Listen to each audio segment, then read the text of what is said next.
Nasa Cebu na po ang kontratistang si Sara Diskaya para sa kasong may kinalaman sa Ghost Flood Control Project sa Davao Occidental. Nakatutok si Nico Sereno ng GMA Regional TV. Isa-isang dumating kahapon sa Mactan, Cebu International Airport ang mga inaresto para sa mga kasong kaugnay sa mga umano'y Ghost Flood Control Project sa Davao Occidental. Kabilang dyan ang contractor na si Sara Diskaya na dumating pasado alas 6 kagabi. Bantay sarado silang dinala papuntang Hall of Justice ng Lapu-Lapu City.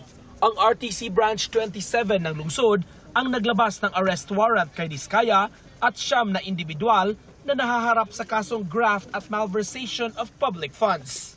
The first court who acquired jurisdiction is Branch 27 because they are the first court that issued warrant of arrest against Mrs. Diskaya as well as the 8 DPW Davao engineers. So kung may ibang courts nga, mag-atubang sila kaso, video call na lang ilang appearance. Unless extremely needed by the court. But normally, video conferencing. Dinala ang mga akusado sa Lapu-Lapu City Hospital para sa required medical check-up bago inilipat sa Lapu-Lapu City Jail. Hindi pinayagan ang media na makapasok sa loob. Pero sa video at photo na inilabas ng NBI-7, makikita si Diskaya na naghahanda ng kanyang gamit na dadalhin sa kanyang selda. Ininspeksyon ng BGMP personnel ang kondisyon ni Diskaya at mga kapwa akusado. Sinuri rin ang dala nilang mga gamit sa kulungan. Ayon sa NBI-7, nagpunta ang dalawang anak ni Diskaya sa korte bago siya ilipat sa piitan. Pagdidiin ng NBI, walang special treatment para sa mga akusado. Iginiit ng mga abogado ng 7 sa 8 iba pang akusado na hindi ghost project ang concrete revetment project sa Barangay Kulaman, Jose Abad Santos, Davao Occidental, taliwas sa inaakusa sa kanila. Naging collateral damage lang daw ang mga kliyente. Apektado rin daw sila sa paglipat ng kaso sa Cebu, lalo't 4 sa mga kinasuhan ay senior citizens. We believe since the alleged crime is committed in Malita, Davao Occidental, we think that the proper venue should be in Malita, Davao Occidental. As to the detention, we are exploring the best place to detain them to emphasize and maximize security, their safety and security. Sa paunang impormasyong nakuha ng NBI, sa January 2026, nakatakdang i-arraign o basahan ng sakdal ang mga akusado. Para sa GMA Regional TV at GMA Integrated News, Nico Sereno, nakatutok 24 oras. Ngayong last weekend na, bago ang Pasko, ang ilang nagbabalak bumili ng regalo, nagla-last minute shopping na sa Divisoria. At nakatutok si Darlene Kai. Galing pang San Miguel, Bulacan si Rolando at anak na si Kurt. Dumayo sila sa Divisoria sa Maynila para mag-last-minute Christmas shopping ngayong huling weekend bago ang Pasko. Mas masulit daw niya rito ang 6,000 pisong matagal daw niyang inipon. Katumbas daw yan ng 1 buwang sahod niya.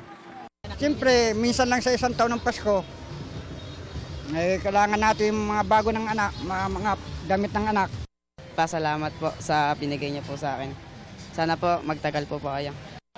Mabigat na ang usad ng trapiko sa Elias Street kung saan 24 oras bukas ang mga tiyangge. Pagdating kasi sa murang bilihin at dami ng mapagpipilian, Divisoria pa rin talaga ang puntahan. Makabibili na ng laruan sa 50 pesos, 200 pesos ang ternong damit pambata, 150 pesos ang sapatos, 100 hanggang 150 ang samot-saring pangregalo gaya ng towel set at tumbler.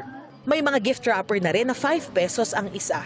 Si Editha na kasamang mga apo sa pamimili ng mga bagong damit at sapatos, napansing kakaunti ang mga tao ngayong taon. Wala pong ganong namimili. Unusual ba ito, ma'am? Hindi katulad nung mga nakaraan talaga, dagsa talaga. Hindi ka nga makakadaan dito eh. Sa mahigit 5 dekada na pagtitinda rito ni Victorino kasama ang anak na si Gail, ito na raw ang pinakamatumal nilang Pasko. Malakas po kasi yung online shop ngayon, kaya parang natatalo po kami. Kumpara nyo ngayon, wala pong buhay. Nagtsatsaga lang po kami rito kaysa naman wala kaming maitinda. Dumidiskarte raw ang mga manininda para makahikayat pa rin ng mga mamimili. Meron po kasi kami mga products dito na mababang presyo lang po, ganun. Unlike po doon sa online shopping, meron pong shipping fee. Dadaan ka lang, tas pwede kang magtanong kung may discount ba. Paalala ng Eco Waste Coalition, umiwas sa toxic. Para ligtas at masayang maipagdiwang ang Pasko, shop safely and wisely tulad sa mga laruan. Tingnan niyo po kung anong age. Kasi importante po kasi pag bumili po tayo ng toys na para sa mga bata, it po na yung pong bibili natin ay hindi pwedeng malunok ng mga bata. Para sa GMA Integrated News, Darlene Kai, nakatutok 24 oras.